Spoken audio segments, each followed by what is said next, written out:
All right. Facebook, LinkedIn, YouTube, Twitter, and Instagram, live on all of them all at once to do open office hours on a Friday, which means any art marketing related questions you guys have, I'm more than happy to answer them.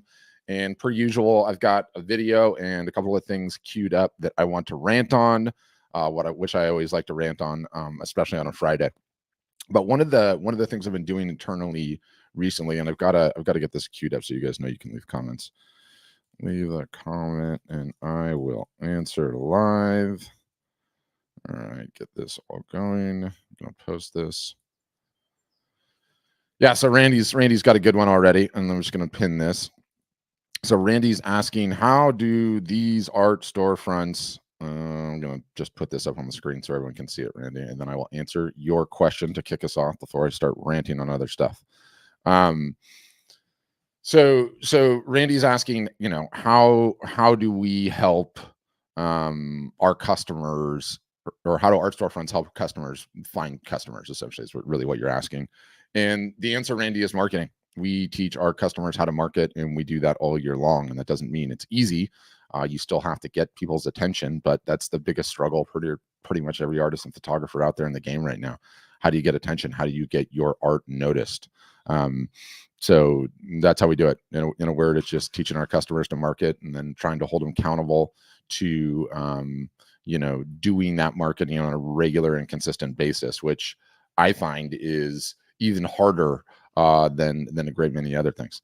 Let me get this one up because this is a great question, and I love ranting about pricing. There's like nothing that I like ranting about more than pricing. So the question is, how I price my art affect how I market my art? Not really. Pricing is like one of the most complicated sorry, I just got a text message distraction. One of the most complicated subjects that paralyzes artists out there. One, you're like, do I need to have a formula? Is there some sort of special formula I should use when I'm pricing my art? And then two, being paralyzed of actually charging what you're worth, being paralyzed with fear of raising your prices potentially. And I find that pricing doesn't have to be as complicated a topic as everyone makes it out to be. I think it's actually really quite simple. I have a very detailed explanation for this, but you asked, so you're getting it. The hardest thing for artists and photographers, creatives of all stripes to do is market themselves regularly and consistently. Okay. When you know that, when you realize the hardest thing that you guys all face is getting enough attention, getting enough eyeballs, doing the marketing, getting yourself known, you can reverse engineer pricing such that you're always going to get the highest ROI, return on investment, out of the marketing that you do. Okay. There's three ways. There's only three ways to grow an art business. Okay. And this is really, really important and fundamentally important. Number one way to grow an art photography creative business: acquire new customers. Number two way, increase what we call AOV, your average order value. The easiest way to increase your average order value is raise your prices. Other ways to increase your average order value is when they buy, when they buy an original, you also sell them a print, right? So that's a way to do that. And then the third way, okay, is to get a customer to come back and purchase again. So those are the three ways that you can grow a business. The smart creative is working on all three all the time. Okay. And how it pertains to pricing is a fundamental truth about this business. Two truths. Number one, the easiest customer to get is the one that you already have. Okay. What that means is that it's easier to get a customer who's already purchased to come back and purchase again than it is to get a new customer to purchase for the first time. And when you realize that, you're like, okay, the number of new customers I acquire per year is probably one of the most important metrics that exists to predict the revenue potential of the business. Okay. And so when you know that, you're like, all right, pricing. How am I going to design my pricing such that I can acquire the most new customers per year every year? Okay. And that is the fundamental truth about pricing. And so how you do it is you have to have a range. Okay. You have to have a range. You have to have a range from 0 to 100 with non-wall art in there. I'll come back to that in a second. 100 to 1,000, and 1,000 plus. Okay. And, deviations aside, you can do things the way that you want to do it. But when you have the range of pricing, you have something in your lineup for everybody. And so when your marketing message reaches somebody and maybe they're not in the market for art, that is why you have to have non-wall art as a part of your lineup. And that can literally be anything, right? It can be merch of any stripes. I have we offer calendars and mugs and coasters and tote bags and yoga mats and all sorts of things. I have some customers that hand paint wooden spoons. Some make their own photo books. Okay. They do an entire range. But the whole ball game, you guys, with pricing is to acquire as many customers per year as you can. And the biggest mistake I see artists making is your originals cost a couple $1,000, okay? Or maybe your small ones are like $700 or $800.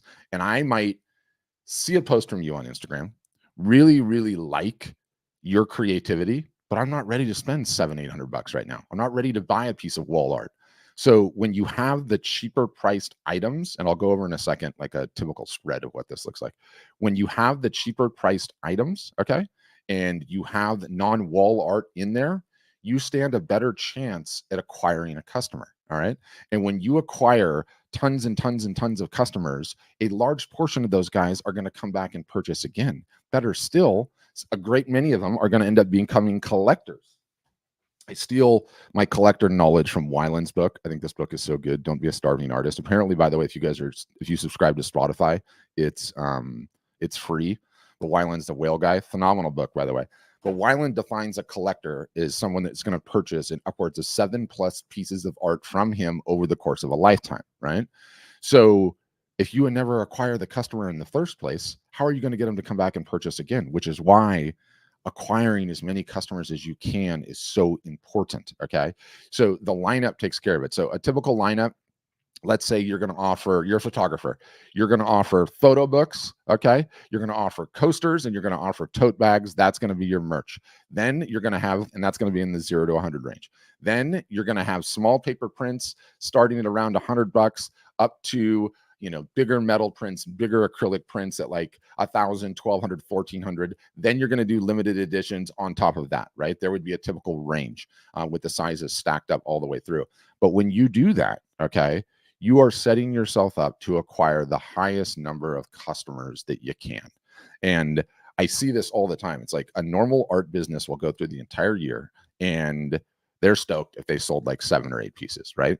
You're fired up. And let's say your prices start at $500 a piece. You're fired up because you sold 5 to 7 pieces that year. If you have those lower priced items, you end up acquiring not 5 to 7, but 50 or 60 a year. And if you're at the end of the year left with a list of 50 or 60 customers versus 5 or 7, a large portion of the 50 or 60 are going to come back. It's why the lower priced items are so important to have in your lineup. It's all because it's number of customers to acquire. So that's how I like to approach pricing. I think it's sort of counterintuitive a little bit, but it takes all of the stress out of it because you're like, okay, I've got to have a range. How am I going to readjust and add things to my lineup such that I have this range of pricing that's going to cover everything that I need to, right? And I think that's just critical. I think that's critical. I have a really good guide, by the way, that I wrote on pricing. And if anybody that's watching, it only works on Facebook and Instagram, but if you're watching on Facebook or if you're watching on Instagram, you can leave a comment with the word pricing and I'll send it to you. And it's like, I call it like the advanced guide to pricing, but it walks through everything that I just articulated. Okay. And goes into depth, into detail. So if you want to get that, just leave a comment with the word pricing and I will send it to you. Jonathan's asking if you have a relationship with Nom Nom. I don't know what that means. Can't tell if you're taking the piss or if that's true. Hold on, I'm just scrolling through to see what other questions I've got. Yeah, awesome, Julio. I hope that you found that valuable. Somebody's asking about this is art sales or creating art. No, it is about selling and marketing art. I am not the art creator. That's you guys. That is your guys' gig. I want to talk about something else. And we're living currently through one of the greatest transformations in social media that I've ever seen, and certainly in my entire career. And what is the nature of this transformation? So let's just call it social media 1.0 is now changed to social media 2.0. Okay. And social media 1.0, we went onto these sites, and you can, any of them, YouTube, Twitter, Facebook, Instagram. Facebook and Instagram are the most important for you guys. So we'll stay focused on those two.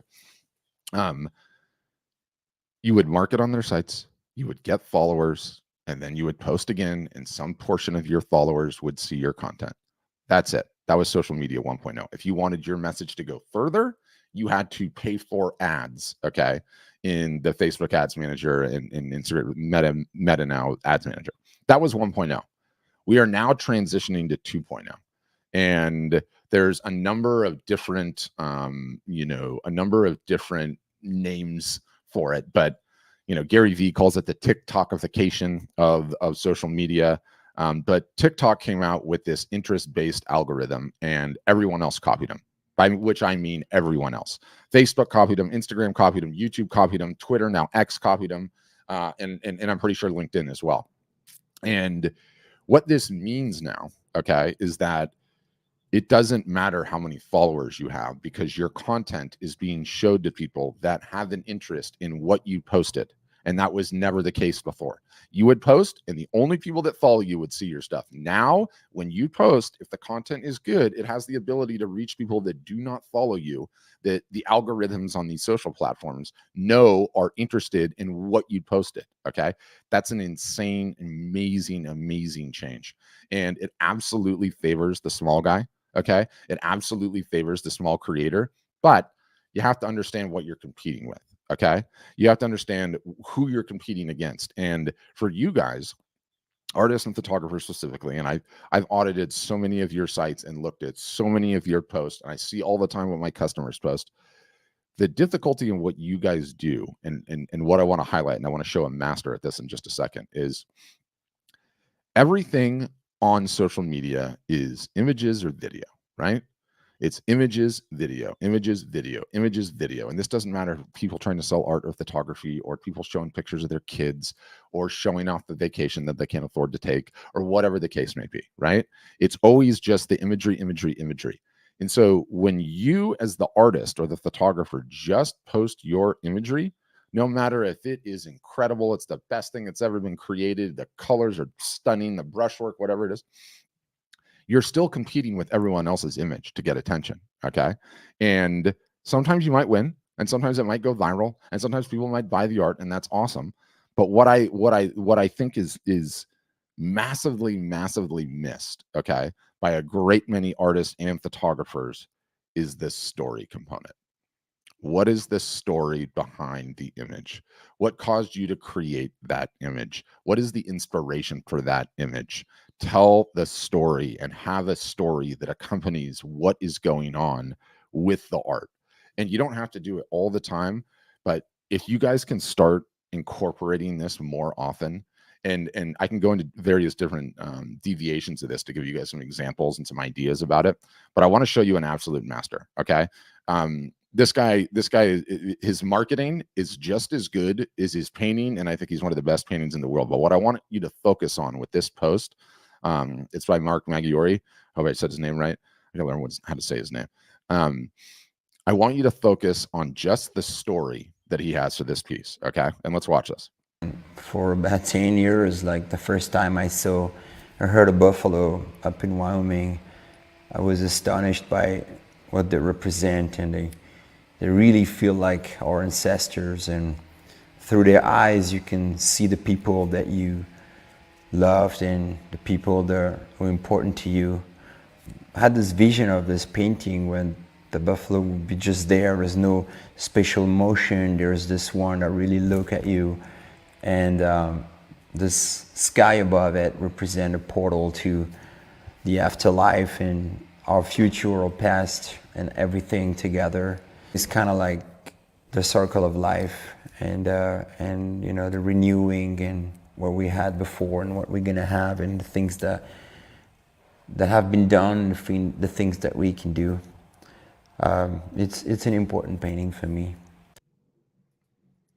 So you watch that, okay, and regardless of his version of description with a portal and rejuvenating life and this and that is your speed or not, do you not feel more drawn to that painting? Do you not feel like a little bit more connected to it emotionally based on the fact that he's just articulated it that way? It takes what would have been just a post of him filming the artwork, okay, and takes it to level 11. It is so much more compelling as a result of the story that he included with the image. And like photographers, especially, like the nature of photographers especially, which I pick on a ton, it's like a lot of times you guys really have to work your butts off to get those photos. They are not easy. You're getting up early, you're in cold weather, you got charged by a bear, crazy things happen, right? You got bit by a scorpion, whatever the heck it is. Like, start incorporating more story in there, why you love the animal, why the animal is important to you. And when you do that, both in a video format and in a written caption format, it takes what you guys are posting on the socials and gives it this added dimension. It's an added dimension that's just really, really powerful. So I really like this notion of trying to add more story into what you guys are doing and when you're posting. All right, let me see this comment. If you guys have comments, you got questions, you can certainly leave a comment and I will answer live. It's safe to assume the majority of the people that DM you are spams, and it's best to conduct all art transactions through the website and less in person. Yeah, there is a ton of DM spam. There just is. But I find that, like, if it's realm, regardless if it's in a DM or if it's a social media comment or if somebody comes up to you in the street, just use your common sense. Like, if it feels fishy, it's 100% fishy. And if they do want to buy something, you accept cash, you accept PayPal, you accept Venmo. After the funds cleared, you can have a conversation, right? And those people usually go away. But especially with the NFTs, which it's dying in prominence, thankfully.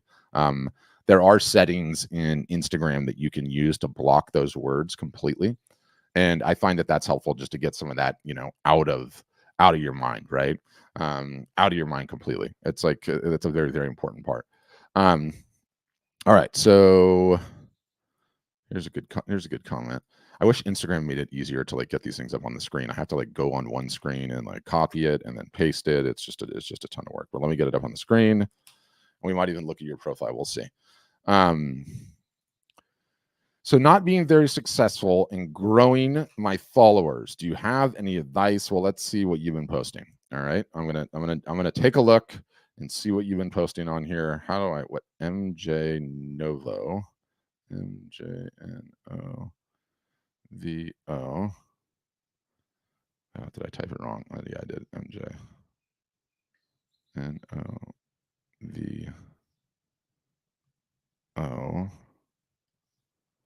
Why isn't it not popping up? MJ Novo TNY. TNY photo. My goodness, this is a mouthful. Photo. There it is. I gotcha. All right, so let's take a look. So number one, okay. Oh, that's good. There's at least a photo of you in here. A lot of the time, okay, good. You are. I immediately thought you wouldn't have been posting any personal stuff because I love seeing the personal stuff with the photography itself as well. But let's see. Look at the bio. Passionate storyteller whose love of photography is used to capture and share some of life's incredible fleeting moments. All right. I'm okay with your bio link. I'm okay with your photo. Yeah, I would call myself a photographer in here, Margaret, just because sometimes people search for a photographer and then search an area, and let me see if you made any reels. Yeah, so you haven't made any reels yet. You do need to start learning how to make reels. It's important, right? They get a ton more reach just currently than just the static photos too, but I do like that you have some carousels in here. And like I said, I do like that you're doing the balance of both, some of the stuff that you do personally. And, when you post the personal stuff, it rounds out who you are as a creator, right? And gives a little window into your world and other stuff. But yeah, you haven't posted that much, Margaret, and you haven't posted consistently, and you haven't been doing it for a long time, right? And the thought that you could just put in 25 posts and get there it's just not how it works early on. Like it takes a ton of consistency in a couple of years to build up a solid following and getting better. And one of the things that I preach incessantly, right, is consistency. Focusing on the number of posts that you're creating per week, right? And the reason I say that is because I know if you focus on that metric to the detriment of all others, no likes, no comments, no shares, just number of pieces of content per week, you're going to start getting better. You're going to get the reps and sets in that gives you the the confidence to get better and start making more things. But you got storyteller in your bio. I definitely like to see a little bit more story in some of these posts. What these aspen trees looks like. Let's see. Yeah, and a lot of like what you have in here is just selling. I think you're probably with us, and this looks like Copilot. But you can't constantly be selling. I think if you started telling like a little bit more story in some of these posts, I think it would be great for you. But mostly it's just it's consistency. And trust me, I know it's hard. I know it's super hard, right? It is very hard. It is something we all struggle with, right? That we all struggle with. So that's what I would say.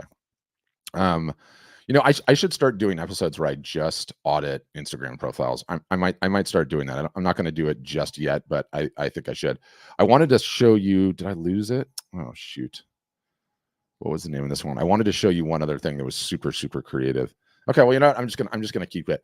But I think if I started doing dedicated Instagram teardowns, is that something you guys would all get a ton of value of? Is that like super helpful just to look at the post? Yeah. Okay. People are telling me yes. Yeah, that makes sense. Yeah, Dwayne's like, audit away, sir. Everyone's ready to get beat up on that. All I got to think about how I can get a keyboard attached to my phone, because the typing out of the things on my tiny little like demo phone that I use over here is just so tiny. That's got to happen. But yeah, you guys, I'm happy to start doing it, and I'll talk about Instagram briefly. Okay. Because I do believe it's the greatest time for small guys that are just getting started, i.e. pretty much all of us, right? All of you guys, to reach a bigger audience than was ever possible before by some margin. But let's focus on Instagram for a second. Like, what everyone fails to understand or doesn't usually wrap their head around is Instagram, okay, is 3 social networks in one. 3 social networks in one. What do I mean by that? There is the feed, there are reels, okay, and there are Instagram stories. And the way that I sort of like to articulate it is like there are 3 rooms in a house, okay, and it's a party, and you don't know who's going into what room, how much time they're spending in the one room, if they're going to go to all 3 rooms, or if they're just going to be in 2 rooms, and what time they're going to do that, and everything else. So how do we solve for that? You need to make sure, okay, that you are creating content for all 3 rooms. That means you have to be making reels, okay? You have to be making posts, and carousel posts are almost more important than regular posts these days. And the third is you need to be making Instagram stories. You have to be doing all 3 of those things all the time. And when you do that, and it's way easier than it sounds, you guys, because a lot of times you create a reel, you throw that in the story, right? You create a post, you could throw that in the story. But when you have your art hanging in all 3 rooms, all 3 social networks, posts, reels, stories, you end up reaching the largest audience. Okay. That's number 1. Number 2, biggest thing that I see artists and photographers struggling with. Sorry, I've got the hiccups today. You can't just post your art all the time and expect you're going to get great growth. Just doesn't work that way. It just doesn't work that way. And I'm fully aware, you guys, that photographers love hiding behind the lenses and artists love hiding behind the canvas, right? You gotta post some stuff on your business profiles, okay, or on your personal profile, if that's what you're using to grow the business, that is not about your art, okay? That is not about your art. Art sales, you guys, are 50-50. They're 50% Okay. The imagery, the quality of the product, what you've created, and it's 50% who is the artist, what makes them interesting, what makes them tick. And if you're not creating the two kinds of content on Instagram, number one, you're making it harder on yourself to sell. Number two, you're not ever going to get anywhere near as much reach as you would otherwise. Okay. And number three, like, understand that yes, Instagram has the greatest algorithms ever. Okay. It can detect what you posted. It knows exactly who might like that and who to show it to. If you're just posting your art all the time, okay, then you're only getting exposure for who Instagram thinks wants to see that art. When you post something else, it's sort of like, I need a better analogy, but it's sort of like a house with many rooms. We'll stay on this. Everything that you post that the algorithm detects, it decides what room to put you in. And if it's different than just art, you get put in these other rooms.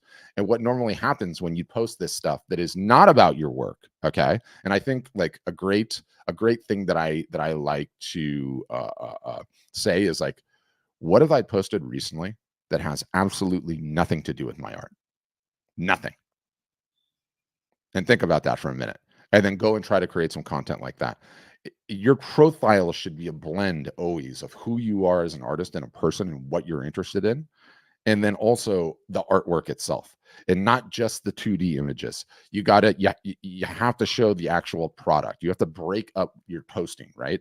It has to be the product hanging on the walls. It has to be the product held in your hand. It can be a 2D image. It can be a carousel of images, but you've got to mix it up. And you have to understand that like consistency is the entire ball game, right? It is absolutely the entire ball game. Okay, so I got some questions, so I'm going to go ahead and take these. Don't worry.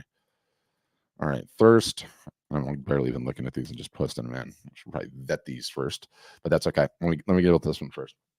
So I had people tell me, A Fine Art, I don't know what that means, said they read my blurbs first, my reels, and more stories, and they do not like them. I look at others and it moves and there's boring music and that's it. Awful. I don't know who would have told you that they don't like your stuff. If they don't like your stuff, then that's not your customer. That's not your buyer, right? And you don't need to worry about that. Like, definitely gotta, tune out the negativity 100%, right? Like, if that's not your fan, who cares? That's not your fan. No one likes everything that I post. No one likes everything that anyone posts for that matter. This is a great one too. You do not need a good camera to start taking pics of your art. There is one with you in your pocket at all times. Use it. I'm not saying don't buy the good camera, baby bottle, but start using this in the meantime. Don't use I'll get going when the camera arrives, right? Like, get going on it right now. You can do a ton of damage with an iPhone, like a massive amount. Yes, you should be posting personal content on Reels if it's realm. You have to. When it's not related to my crafts, I post personal stuff and stories instead. Is that still good? No, it's not. Like one of the things that's like really important is, one, you need to understand that people will discover your content in all three realms. They'll discover reels organically, they'll discover the post organically, and they'll also occasionally discover stories. If they get served that and they want to come learn something about you and they hit your profile and all it is your art, then I feel like that's a huge missed opportunity, unless you're a nameless, faceless artist, right? But it's a missed opportunity because you want to give them something else to get bonded with, right? Like, like, do I have anything in common with this person? What can I learn about them? And if it's just art, it's kind of boring. And here's a way to think about it. If it's wrong, my contention that art sales are no different than relationships. Like, you get to know the person, you decide you like the person, and then you buy the art, right? Well, if I sat down with you in a bar, Ifrit, and I looked over at you and I'm like, hey, how you doing? And you're like, I'm an artist. I'm like, cool, Ifrit. So what I'm hearing is that you're an artist. That's rad. Is there anything else that you do in your life? You wouldn't just respond, I'm an artist, right? Like, you would be like, yeah, and I love dogs.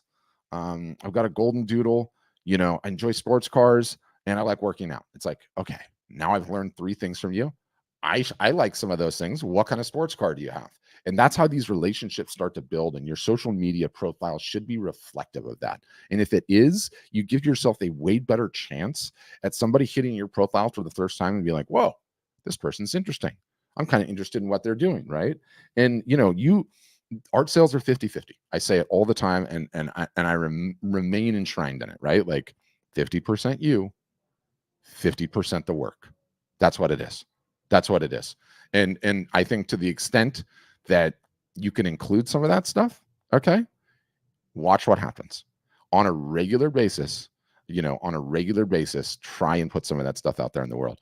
And this is funny because trust me, I know I'm an introvert. Okay, we're all introverts, not all of us, but a lot of us are introverts, and it is hard to do. It is hard to do. When you're an introvert, right?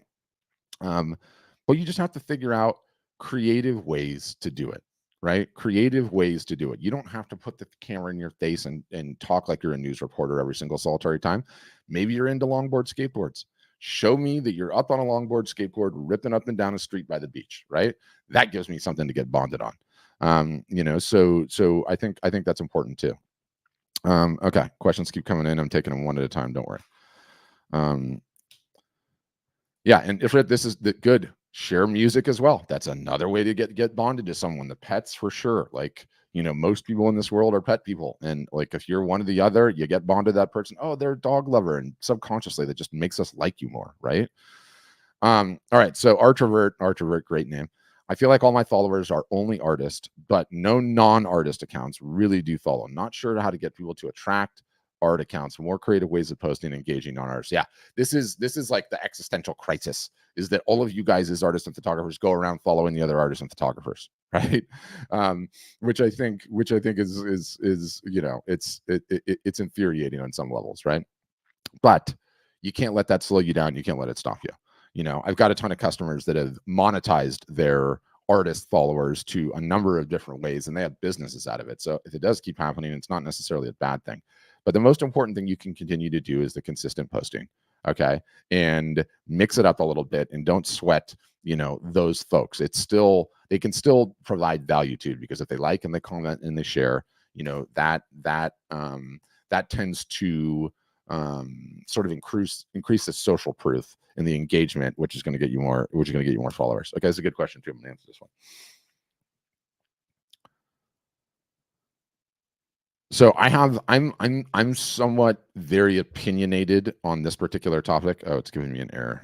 Why is it giving me an error? This is a good comment. I want to shut. I believe that you guys as creatives, okay, everybody uses Instagram as the credit check of creatives. And let me give you what I mean by this. If I'm going to buy a product, right? Or if you're going to buy a product, what's the first thing that we're likely to do? Go onto Amazon and look at the reviews, right? Amazon represents the credit check of us purchasing products in today's day and age, because it's just such a huge business. It just does. My contention is that Instagram represents the credit check of artists, photographers, and creatives. So if that's the case, you really want to get above 1,000 followers. Okay, this is like what we teach our customers all the time. You have to get above 1,000 followers, and it doesn't matter if those followers are artists and photographers, right? Because when you do, and when you have a profile that's properly set up, and I can show you what ours looks like, right? Like, you need to have, in my case, it's our logo, right? Because we're a business. But in your case, I would like to see your smiling face. I would like a nice description of who you are with a little personality in it. I would like to see story highlights, which are these, and I would like to see over 1,000 followers. If you get that done, that to me is like the baseline social proof credit check measure that you need to meet. So it's not so hard, right? Like when you say like trick your profile out, it's not even really about tricking it out. It's just about following the basics. A nice smiling picture of you, okay? A creative a profile description of who you are, and put in the fact that you're a photographer, put in the fact that you're an artist. And if you have a niche, put that in there too, because those are keywords for search engines. Make sure you have story highlights. Okay. And the story highlights are a great place, by the way, like a way to think about story highlights. And if you guys don't have these and you're like, what the heck is this? Just Google it. Okay. YouTube it. It's so easy to figure out how to do this stuff. But these story highlights are no different than the menu at the top of your website, right? Like home, about, contact, or, bestsellers, originals, commissions, limited editions, contact, right? About the artist. Let's say that was the menu of your homepage. That's what your story highlights should more or less mimic. And it's a great way for you to describe who you are, what you do, and especially with video, people want to get to know you. But then also put in there any social proof you have, any awards you've won, if you got featured by a news station, if you're in a gallery, if you got written up in the paper, whatever the case may be. So there's some basic stuff on that. So that's what I would say. I'm derailed details. IG doesn't like the reality of real. Some is iPhone. I don't totally understand that. Record details, not 100%. But I think the consensus here, loud and clear, is that I should start doing sessions where I am going to work on Instagram profiles, which I'm totally happy to do. So I will contemplate doing that in an upcoming session. And happy Friday, everybody. Appreciate all you guys. Appreciate all your questions. And I hope you guys all have a wonderful weekend. Bye now.